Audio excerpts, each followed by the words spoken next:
Early 2016, the mayor had come to us about the building. It was briefly the Thomas Lindsey substation, and then it became a food bank, and then it was nothing. He wanted programming and meeting space available for the Cornhill and East Utica neighborhood. So he came to the Homeownership Center and he just said, would you guys be willing to take over the building, try and get some programming, let there be meetings held there and things like that.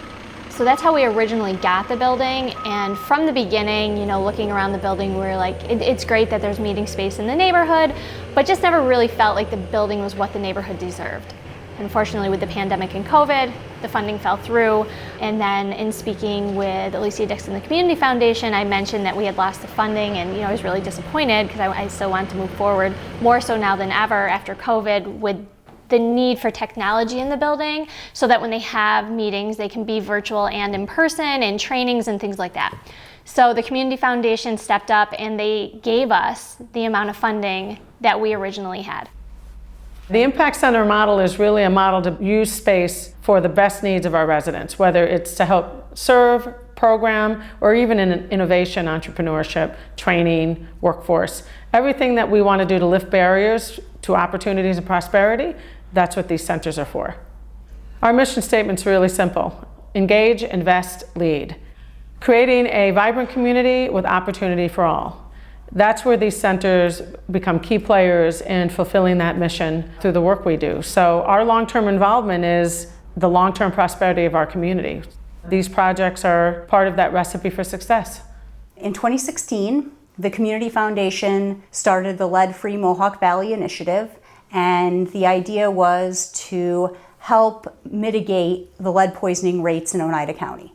Oneida County has historically had one of the highest rates of lead poisoning in New York State, and in order to combat that, we need to help address lead-based paint and lead-based paint dust in housing.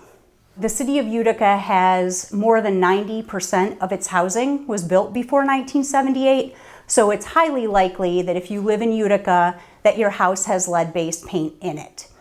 It's particularly harmful for children under age 6, and so going into the home, replacing windows, doing paint stabilization, addressing exterior siding, all helps stabilize those paint components and helps protect children. Lead is a serious problem. It creates brain damage, it's permanent. So the neurological damage, behavioral issues, learning delays, all of those things are permanent. It can't be reversed. And so the Homeownership Center is helping the city of Utica deliver its Lead Safe Utica HUD, Lead Hazard Control Grant. And that grant really helps low-income families with children that live in the city of Utica get those components that contain lead-based paint repaired and stabilized for free.